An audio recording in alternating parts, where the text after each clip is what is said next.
All right. Well, let's get back to our lecture on the family, where we are talking about sociology of the family and how family functions as a social institution, whether public or private. We talked about that before. And also, we're looking at the ways in which various social identities um, work in terms of complicating and disrupting the idea of the family, right? So in this lecture, we are going to look at some of the intersections. We talked about intersectionality and what that means. And so now we're going to look at some of the intersections of family, particularly when you talk about, we've had these kind of bigger conversations about family. So now we're talking about particularly race, gender, and sexuality when it comes to the family, and in specific micro ways, how when you consider all of these social identities, um, some of the ways in which families are presented and treated in the United States are problematized. Okay, so before we get to that, what I would like for you to do, especially, yeah, I think it's extremely pertinent, particularly during this time in this month. I think this would be very interesting to go ahead and go to the next slide where it says negotiating sexual identity. And I want you to click on that link and I want you to watch these stories, right? These are stories of people who have come out. And I want you to listen and see some of the similarities and some of the differences in these stories of these young people who have come out. And then we'll talk about it. Okay. All right. So looking back, right? Couple questions. How was it different when men came out versus when women came out? How was it different? Interestingly enough, we might think that men coming out to their parents would be worse, or coming out to someone may be worse than women, because many people believe that sexual fluidity is more accepted among women than men, because even heterosexual women have this very kind of sensual, maybe even passionate way of dealing with other women, even if they are not attracted to other women, right? Women are just said to be more emotional anyway. So the idea of women, um, being sexually fluid appears to be more accepting. But when we look at this video and maybe even some of the data, what we end up finding is that women, it actually is very difficult for women to come out. And in this particular video, it's actually more difficult for the women to come out than it was for the men. And they received less acceptance than the men in the video when they came out. Now, who were involved in these conversations? Right? Conversations involve mothers and fathers, some with siblings, like they kind of came out to the sibling, and that was a little bit more accepted than when they came out to like their mother or maybe their father specifically. But what we ended up finding was that the mothers, particularly the one relationship that the young lady had with her mother, that was the one that was the most strained. You know, literally went her entire life, mother, without even really knowing that her mother, maybe at the last minute, accepted her identity, but went their entire life with this strained relationship. Right? Um, and this is something that a lot of women, particularly women who come out to their parents, deal with. The next question: how does race play a role? All of these people were what? All, if not all, most of them, if not all of them, were of Latinx descent, right? They were all Latinx descent, which plays a role in the coming out process. Some people think, again, when you're not looking at something from an intersectional lens, you think, oh, well, when we talk about coming out, well, everybody's coming out process. If you're, LGBTQ plus, yes, it's going to be different from every individual, but we all have the same problems. Well, no, not necessarily. Race plays a role. And people of a certain race, it may be a little bit more difficult than people of another race to come out, particularly when it comes to race and maybe even religion. Well, definitely when it comes to religion, but race plays a role in religion. Certain people of certain racial groups are likely to lean towards certain religions. And that can then determine how difficult it might be to come out. Also, race plays a role in the importance of the family. The family structure and the cohesiveness of the family is very important among minority groups because of the levels of oppression that exist within society. We're going to talk about all of that in a second. And so because of that, race plays a role in sexual identity and being able to negotiate sexual identity. So what strategies, so before we get into that, this piece was written by a professor, Katie Acosta, and she's a sociology professor, and she wrote this book about women and how they negotiated their sexual identity, particularly Latino women, right? And the purpose of Dr. Acosta's work is to explore the ways Latinas who don't conform to heteronormative ideas of sexuality, how they have to deal with the tension in their families. And she looks at these complex relationships and finds that race plays a role, but also economics plays a role. And so Dr. Acosta exhibits the ways in which sexuality, which when added to the dialogue, shows that women from minority groups are presented with these added pressures. And sometimes they can suffer from internalized depression, right? These women in her study explain the various things they have to deal with when talking to their family about them being sexually nonconforming. And that's the term that we use as a kind of catch-all term when we're talking about people who fall into this category, because everybody is not lesbian, or everybody's not bisexual, or what I mean? There's such a spectrum of sexuality that we kind of use sexually nonconforming as this catch-all phrase to talk about anyone who is non-heteronormative.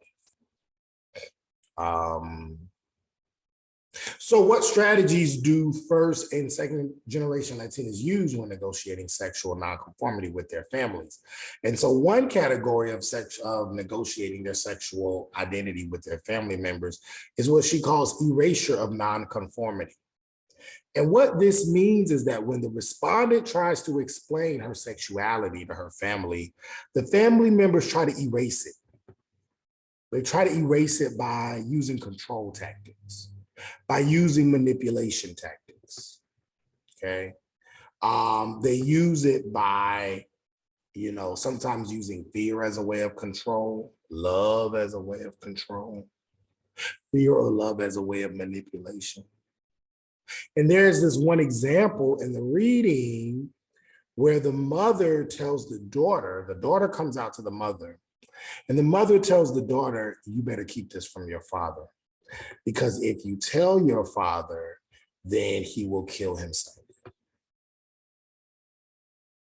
And that is a form of manipulation, because she's using fear that her father might die and the love that her father has for her and the love she has for her father to control and manipulate the idea that this should not come out.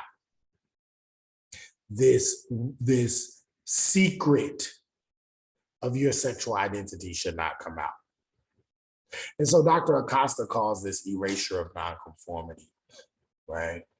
So we're gonna erase the idea that you are a sexually non-conforming person by, number one, controlling or manipulating the how much this gets out.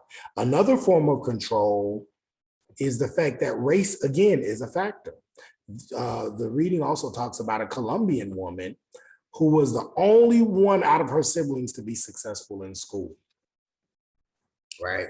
And so because of issues related to race and education, oftentimes we find that there are these achievement gaps between minority groups, racial minority groups, and racial majority groups, right? We find that there are these achievement gaps. And so because of that, oftentimes in a family of multiple people, you may have that one child that becomes successful in education, right? Or becomes successful in a way that is seen to be more traditional. And that one child then becomes the golden goose, right? Becomes the example.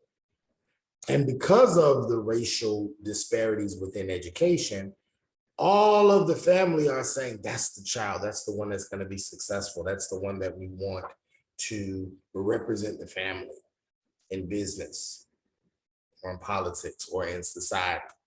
And we're proud of that particular person.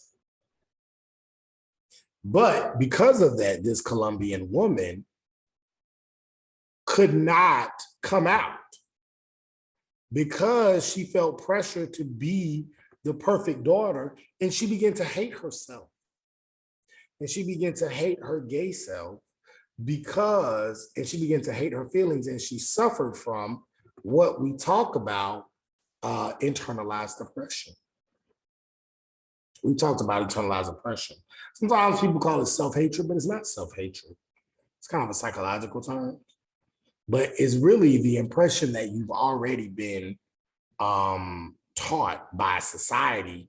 Now you internalize it, you believe it, and then you spread that oppression among your own people. It's not because you hate yourself, it's because this is the hate that you were taught and forced to adopt, right? Gives it a much more communal description and understanding.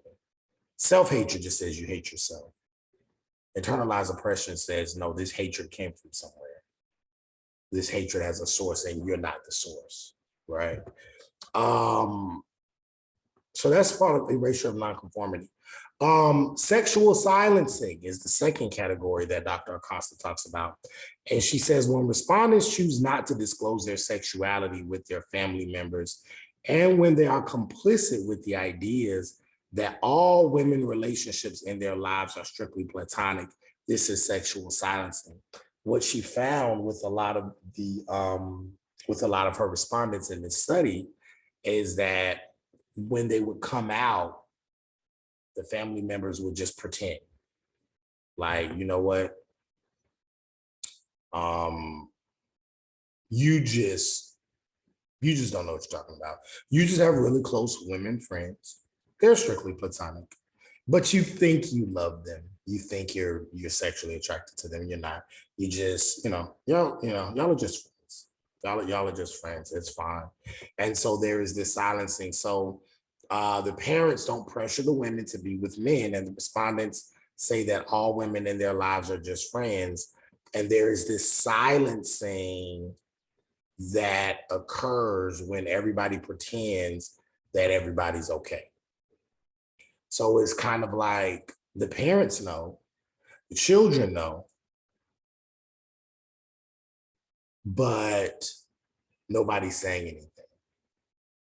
Just going to be silent. We're just going to pretend like this woman that you've been inviting to dinner every week is just your friend.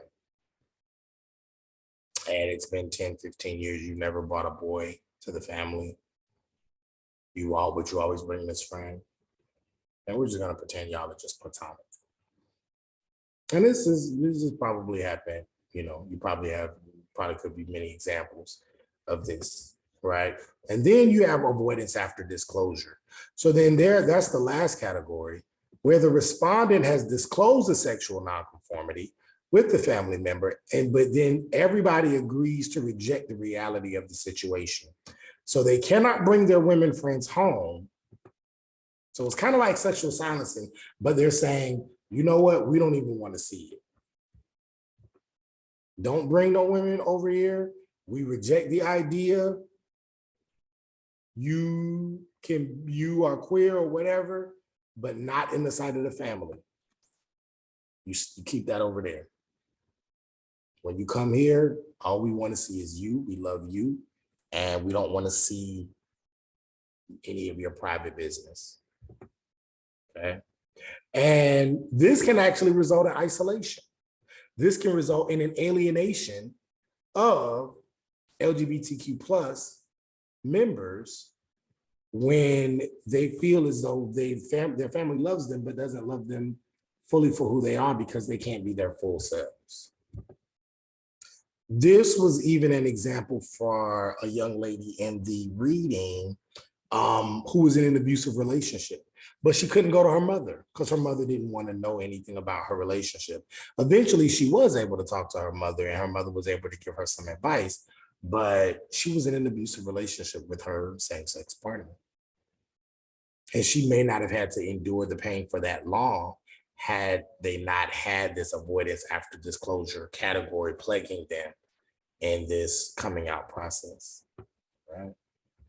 So these are the three main categories of negotiating sexual identity among sexually non-conforming Latino women.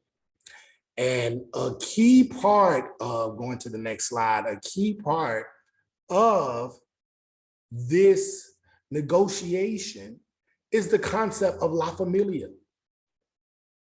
La Familia is very important. And this is where race comes in.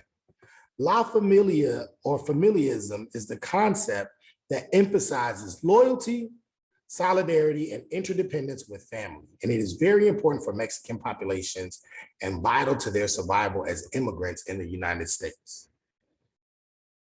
Family is absolutely important in Latinx societies. A lot of minority groups, but specifically Latinx societies, family is important. Now, this isn't to say that family is important to, white communities either. Obviously, family is important to a lot of people. But there is a racial reason as to why specifically it's important to Latinx groups. And the reason why is because Latinx people oftentimes have to deal with issues related to immigration, issues related to racism. And in order for them to be successful, and in order for them to a lot of times survive, not being deported, not being put in jail, not being detained or being placed in detention centers, oftentimes they have to stick together. They can't depend on society. They can't depend on other members of society. So they have to be able to depend on their family.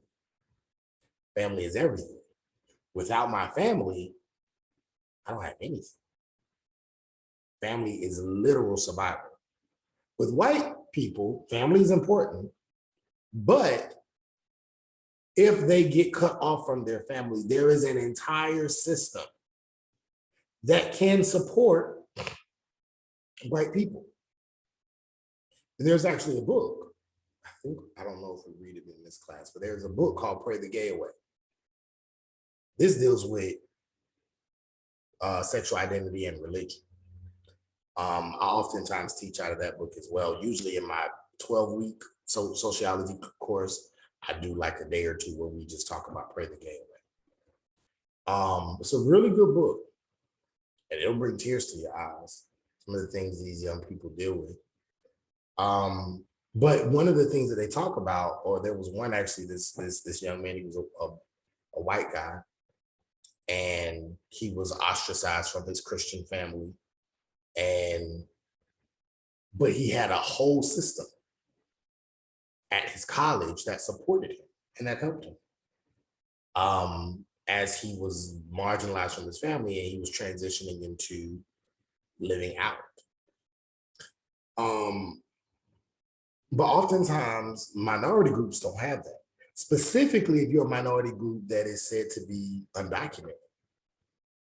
So you don't have society because society already trying to push you out. Or even if they accept you, you're already seen as a rapist, a criminal, lazy, all these different things. So the only person you have, the only people you have are your family.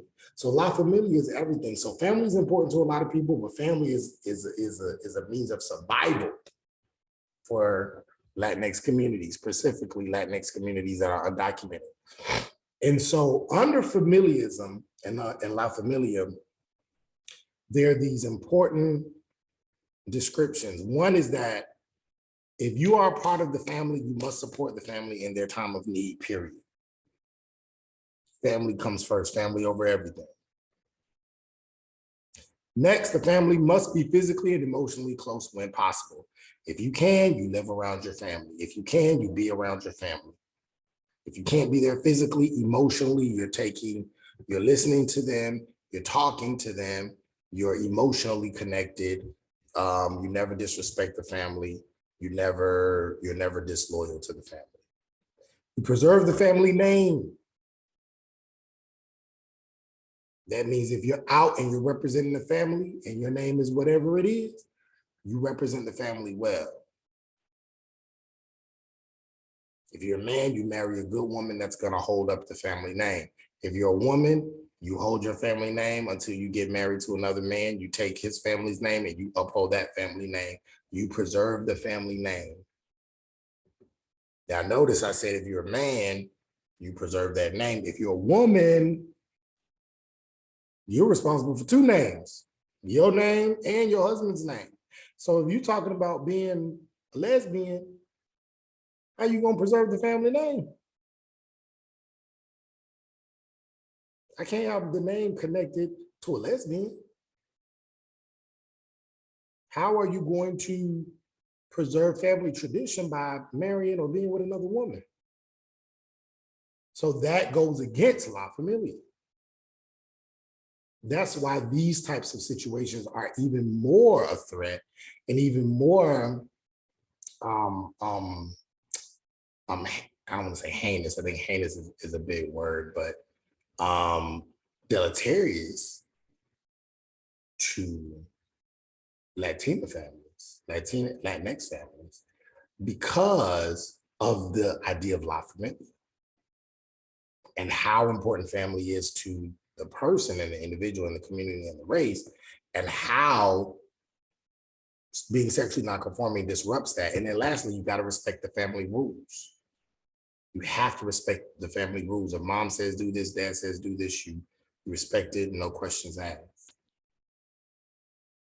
That means if you're expected to grow up, pass high school, go to college, get a good education, get married, have some kids, you need to do that. Going against that would be going against the family. And so the core value for other Latino groups is La Familia as well, right? And La Familia is not just supported financially or emotionally, but La Familia can be manipulative and controlling because some family members will use it as a way of, trying to control the family unit. Just like how the mother did to the young lady when she said, if you tell your father, he's gonna kill us. She's using La Familia against her and using the love that she has for her family and the respect that she has for her family against her, right? And so Du Bois did an assessment of the Black community with Souls of Black Folk, and we talked about that. Acosta does the same thing with women in this and sees that loyalty to family is very important, again, because of their migrant status, the socioeconomic needs, experiences with racism, but also in La Familia, the mother is extremely important in the concept of La Familia. The reason why, and this is how we get to the title of the article, How Could You Do This to Me? Because the mother is the one who is responsible for enforcing sexual morals and heterosexuality in the family. The father is responsible for going out, working, making a home, bringing food, making sure everybody has what they need. The mother is responsible for enforcing morale, making sure these kids go to school, making sure these kids are learning and they're educated, making sure that they are being raised in a certain religious idea or spiritual idea, making sure that they're emotionally healthy, making sure that they're making right decisions. You instill morals and values in them. And part of those morals and values is not being gay or not being lesbian. So the mothers consider it a direct affront to their position as Latina mothers, to their position in their family and in their community, their role as women. It is a direct affront to them when their daughter, when the daughter specifically comes to her and says, Mom, I'm a lesbian. She's like, you basically just told me everything I did was wrong. You told me that everything I was taught traditionally as a mother, I did wrong. How could you do this to me? It's not real. It's about you being lesbian, but it's about you basically telling me I didn't do my job. And now I got to look your father in the eye when he comes home. And although he's going to accept you because you're his daughter, he's going to look at me and say, why didn't you do your job? Why you didn't teach this girl that she's supposed to like men? Why didn't you teach her that she's supposed to be sexually moral and do things in the way that God wants it? That's how he's going to come to me. And so that's why this article says, how could you do this to me? Because it is showing that strong relationship between gender and sexuality and the complications and the problem and the way in which and she problematizes the way in which gender and sexuality and family work together to make this very different from the coming out process for a white family or even the coming out process for a Black family. It's very different for a Latinx family. And particularly for the mothers, which again goes against the more common notion that it's more difficult for men. All right. So before we get into it, how do you think economics plays a role when we're talking about sexually non-conforming people? It's something to think about. Because class also plays a role, and they talk about it in the text. You remember? If not, we'll talk about it in a second. But going back, again, mothers are the major enforcers of sexual morality. And so they receive more of the resistance and the non-acceptance. That's why they say, how could you do this to me? I raised you better than that. So sexual non-conforming, again, is a reflection of the parenting, of the failure to teach normative sexuality. So La Familia made it so that these families were oftentimes not accepting of Latinas' same-sex relationships and or sexual orientations. Probably even until that, some of them never really accepted it. But La Familia would not allow the parents, the children to rebuke these women entirely. So La Familia made it difficult, but La Familia also helped them maintain some level of a relationship so even the mothers, even the parents that were like, we don't believe in this is not right, saying it's not of God or whatever, right? Those same parents will still say, but you're my child. And I love you. And La Familia says, I have to accept you. I can't turn you away. You're my child. I may not be completely happy, but it's something I'm going to have to learn to deal with because you're my child. So La Familia is almost like this two-edged sword. Familial reactions caused a lot of guilt and led some of them to do in this invisible work to appease the relationship. So sometimes the children would do these other things, like, again, stay away from the family or just pretend that, you know what, just pretend I never said anything and we'll just keep living and we'll just keep holding these secrets. And sometimes people did that just because they wanted to have a good relationship with their family. Right? So again, La Familia complicates this coming out process for young women, especially young Latinas specifically. So going back to the economics question, what Katie Acosta ends up finding in her interviews and in her research study of sexually nonconforming Latinas who come out, what she ends up finding is that for Puerto Rican lesbian migrants, upper class professionals and economically disadvantaged women didn't have to depend on families. So this eased the tension of sexual disclosure. That's something to consider, right?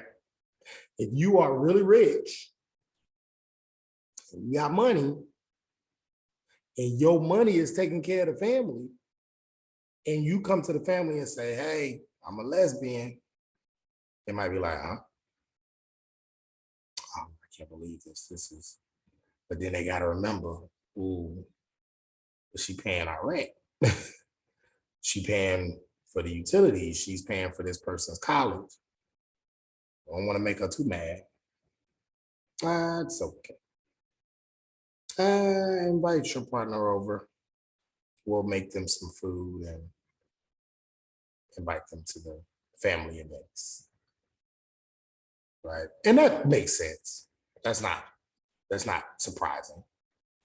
But even the poor Puerto Ricans, even the ones that didn't have to depend on their family, not because they had money, but because they didn't have money, also found it easier. I'm not depending on you anyway. Because y'all poor, I'm poor, we all poor. I'm fending for myself anyway, so it doesn't really matter. And it was easier for them to disclose their sexuality. So social class plays a role, right?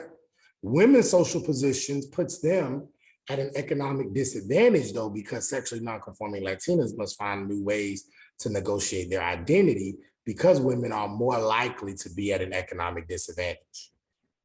See, it was people in the middle who had to depend on families. And so because most people are in the middle, working class, middle class, then they were more conflicted about their sexual disclosure and more vulnerable under the opinions of the family. And so what we see is when we add on aspects of race and gender and sexuality and class, Western notions of coming out does not apply to the Latinas in this study. And so we have to remember that intersectionality is important. A lot of times when we study just white people, or maybe even just Black people, we like to apply that to all people or all minorities. And it's like, well, that's not the case. You have to consider the intersections. You have to consider all these different experiences.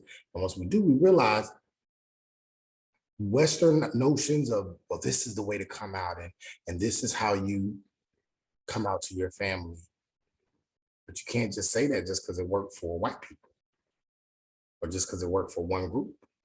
You have to consider race and gender and sexuality, class, and every group.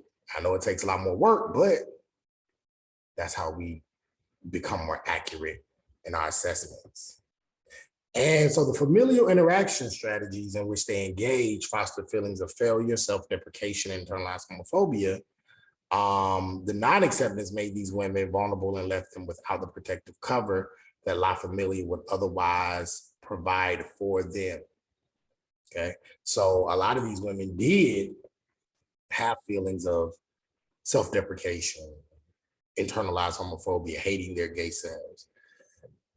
And sometimes La Familia was helpful, but then sometimes they did not have the cover that they needed to navigate life, which is why many of them may not even come out at all, or will just participate in these other forms of disclosure to keep that covering, because again, the family is necessary for Latinx survival in the United States. Okay.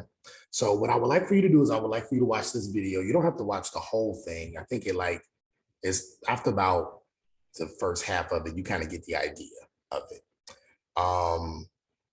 So watch this video. It comes from one of my favorite shows, Glee. I love Glee. Glee is so it's such an interesting show. I watched that. I watched the whole series over and over. And so after that, I want you to create a post answering the questions at the end of this slide. And I want you to use information from the lectures in your post. And in addition, I want you to respond to another student's post using information from the lecture to support or challenge these ideas. And I want you to engage in the discussion board post entitled, "How could you do this to me?"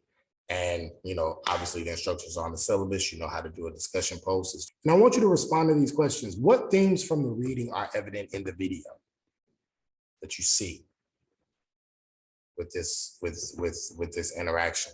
And how does this video help us understand the notion of La Familias? Okay, so I want you to answer these questions in detail. Use concepts, things that we've just talked about in this lecture, or even in the other lecture of family. Use these ideas and kind of let's engage in a larger discussion. So that being said, have a great day, great week, great weekend. Come see me during office hours if you need to, or send me a inbox message, an email. I usually check them during my office hours, but sometimes I'm able to check them outside my office hours. And look forward to hearing from you.